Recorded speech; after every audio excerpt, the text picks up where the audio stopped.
Amigas y amigos televidentes, qué gusto poder compartir este espacio de entrevistas aquí en El Ciudadano TV. En esta oportunidad nos acompaña María Lourdes Urbaneja, embajadora de Venezuela en el Ecuador, a quien le damos la más cordial bienvenida y con quien vamos a dialogar acerca de la situación que se vive en Venezuela. ¿Cuál es la visión que tienen ustedes? Obviamente algún tema tenso, pero ustedes nos contarán cuál es su parte de la versión, digámoslo así, del gobierno venezolano, cómo se está actuando y ante el llamado del presidente Nicolás Maduro a esta Conferencia Nacional por la Paz. ¿Qué se busca con ello? Bienvenida. Gracias, Evelyn. Buenos días. Gracias por permitirnos a través del Ciudadano TV hablar de nuestro país, de lo que vivimos y de lo mucho que estamos haciendo por superar estos momentos difíciles que ha afrontado la patria a partir fundamentalmente del 12 de febrero en adelante. Tú lo has señalado, parte de nuestro gobierno ha ido un esfuerzo muy grande por superar esta crisis desde donde siempre lo hemos hecho, desde la Constitución, desde el establecimiento democrático, desde un espíritu por la paz y por el diálogo que siempre ha animado el gobierno bolivariano. En los momentos más difíciles, esas estrategias siempre han estado presentes. ¿Se motiva a deponer esta postura y evitar la violencia? ¿Qué acciones se están tomando? Una de ellas es, como lo mencionaba, la Conferencia Nacional por la Paz. Pero hay sectores que no se han sumado a esta mediación.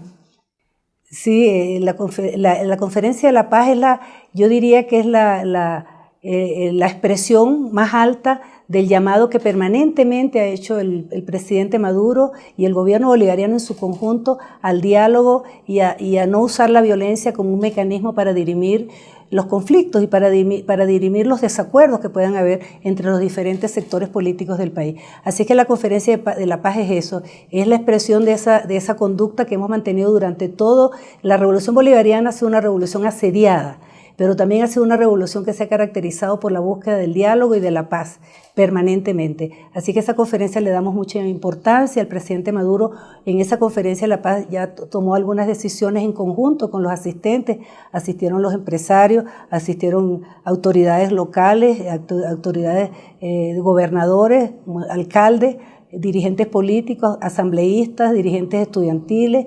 Fue una convocatoria, yo diría, bastante que refleja bastante el panorama político del país. Yo creo que tenemos muchas esperanzas en que esto avance a resultados concretos. Por ejemplo, dentro de la Conferencia de la Paz se abrieron algunos espacios, uno que es muy importante para nuestro país y es la conferencia en la economía económica, que busca ponernos establecer algunos acuerdos con el sector empresarial sobre aspectos muy importantes, básicos en una economía como la nuestra, que ustedes saben que es una economía con una dependencia, por supuesto, de la renta petrolera y del área del espacio de la exportación y de la importación, y para nosotros es muy importante que el sector empresarial participe en este momento de este llamado y de este diálogo. Como lo mencionaba, hay sectores de la oposición que han participado de esta Conferencia Nacional por la Paz, pero hay otro sector que no lo ha hecho. ¿Cómo lo toman ustedes? ¿Qué deberán fomentar ustedes para que se pueda consolidar algún tipo de diálogo? Bueno, por supuesto, yo creo que el llamado al diálogo no termina ahí. El llamado al diálogo es un llamado permanente, y el presidente Maduro también decía algo que es muy importante cuando se analiza esta estrategia. Esto no es una estrategia entre actores sobre las cúpulas de dirigencia. Es un diálogo que estamos llamando a la sociedad en su conjunto. Es un diálogo de todos los actores de la sociedad. Por lo tanto, no es un diálogo que se cierra con esta conferencia, sino por el contrario, se abre ahí. Se abre ahí y la idea es que se vayan incorporando todos aquellos que no se han podido incorporar. Yo creo que en la medida que la sociedad se incorpore al diálogo, será estos mismos sectores de la sociedad que convenzan a este sector, vamos a decir, este sector que no ha querido hasta ahora incorporarse al diálogo y que además no es diferente al que siempre ha obstaculizado el diálogo. Yo creo que va a ser la sociedad en su conjunto, el movimiento de todos los actores de la sociedad trabajando por el diálogo, llamando al diálogo, además teniendo resultados concretos, ¿verdad? Y expresiones concretas de estas medidas que se han tomado, los que impulsarán definitivamente la paz. Y la paz significa que todos entiendan que en una sociedad dividida, en una sociedad donde siempre no va a haber acuerdos totales entre los diferentes actores, en una sociedad así, las sociedades civilizadas, las sociedades democráticas tienen un espacio siempre, que son las leyes, que son los estatutos que rigen la sociedad, en nuestro caso la Constitución, y será asumiendo la Constitución como nosotros conseguiremos el camino definitivo hacia la paz y hacia el diálogo. Y precisamente el secretario estadounidense John Kerry ha propuesto mejorar estas condiciones o estas relaciones con los Estados Unidos.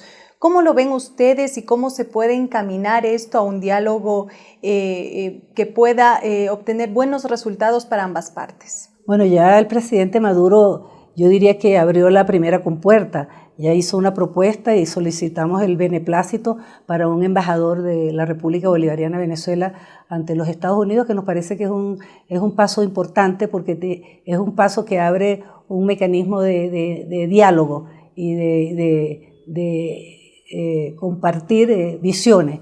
El compañero Maximilian Arbeláez fue propuesto como candidato, pues, y se le solicitó su beneplácito. Yo creo que la respuesta de Estados Unidos, si Estados Unidos realmente está interesado en abrir esa compuerta del diálogo para analizar su papel en esta situación, yo creo que tiene que ser con dar el beneplácito lo más pronto posible a esta propuesta que ha hecho el presidente Maduro.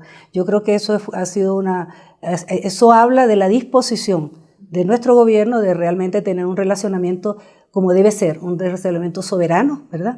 Porque lo que sí no puede, lo que sí hemos estado, lo que sí es algo que la Constitución de la República Bolivariana consagra, es la soberanía. Y la soberanía no se puede transar. Así que yo creo que en el marco de la Constitución, como decía el presidente Chávez, todo. Fuera del marco de la Constitución, nada.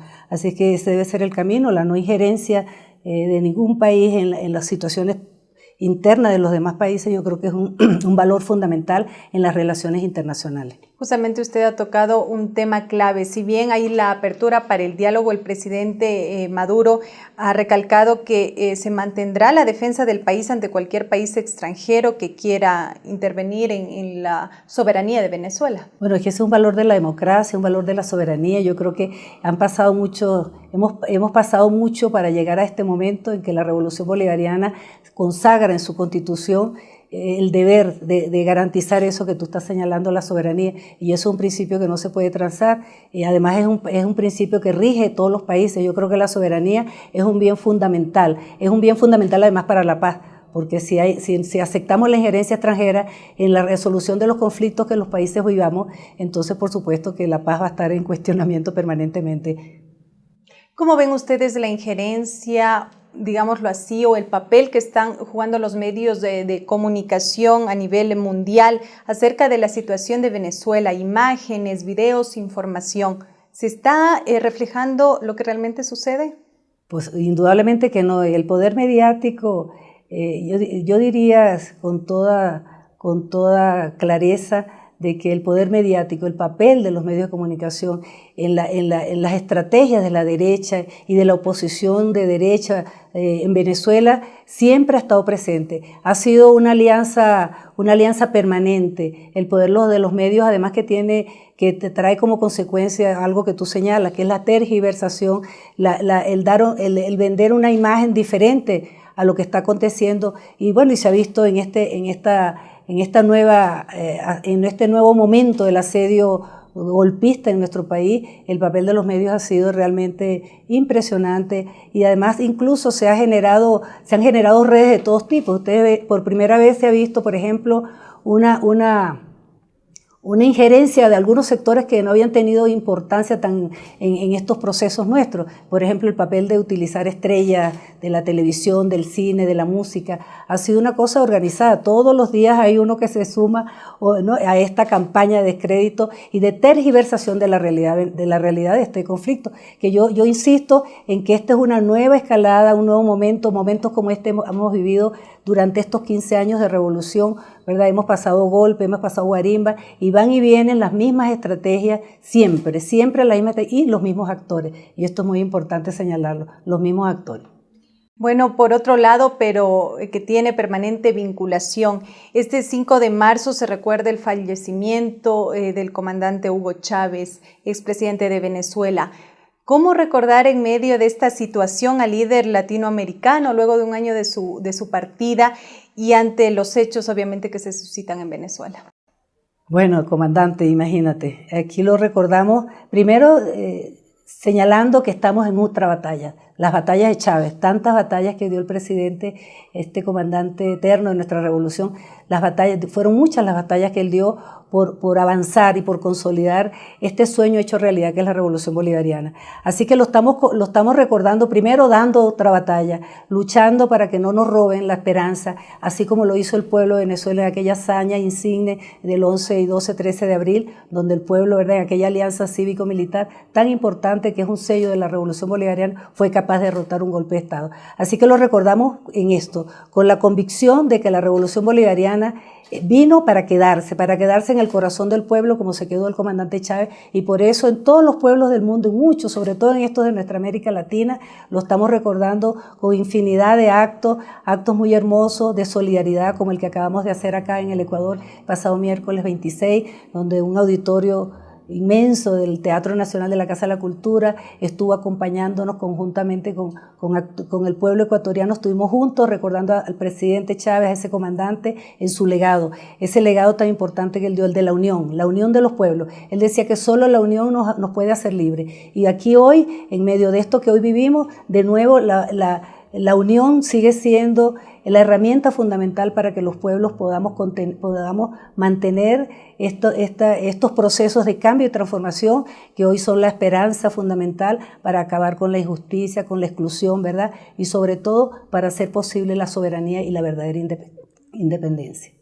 Muchísimas gracias a María Lourdes Urbaneja, embajadora de Venezuela en el Ecuador, quien le agradecemos por esa importante información compartida con nuestros amigos televidentes.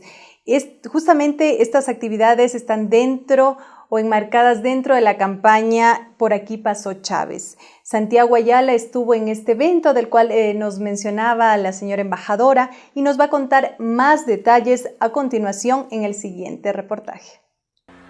Los que mueren por la vida no pueden llamarse muertos. Y a partir de este momento está prohibido llorarlo. Con una invitación a no olvidar la intentona golpista del 30S y las variantes desestabilizadoras del imperialismo, el presidente de la Casa de la Cultura Ecuatoriana, Raúl Pérez Torres, abrió el telón del festival Por aquí pasó Chávez, al que asistieron más de 500 ciudadanos. Por aquí pasó Chávez, por esta misma casa. Desde aquí habló y nos dejó su huella profunda de libertad y amor. A pocos días de cumplirse un año del fallecimiento de Hugo Chávez, jóvenes latinoamericanos pusieron de manifiesto su solidaridad con el gobierno de Nicolás Maduro y rechazaron los planes agresores de la extrema derecha internacional.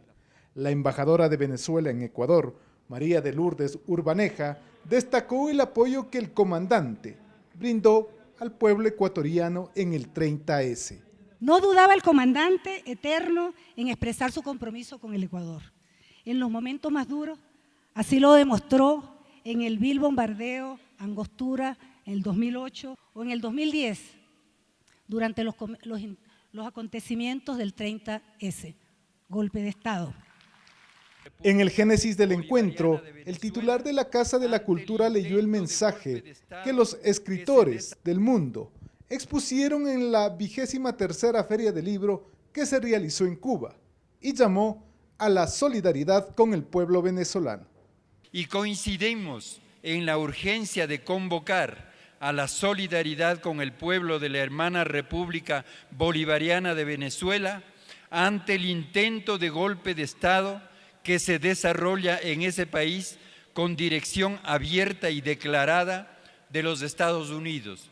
El vicecanciller de Ecuador, Leonardo Arízaga, recordó el cariño popular que el comandante recibió los días posteriores a su deceso el 5 de marzo del 2013, en el que millones de venezolanos de todos los estratos y distintas ideologías políticas asistieron al sepelio.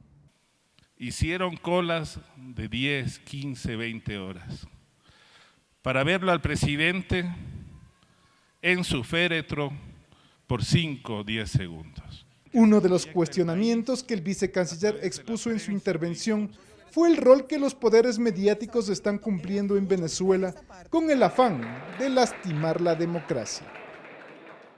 Con cánticos, gritos de aliento y el mensaje de Chávez, se cerró el telón de un festival que dejó claro que el espíritu revolucionario sigue latente en América Latina. Que se olviden los imperios viejos y nuevos, ya nosotros no somos los de antes, que andábamos cada quien por su lado. No, el que se meta con Ecuador, se mete con Venezuela también. Para El Ciudadano, informó Luis Santiago Ayala.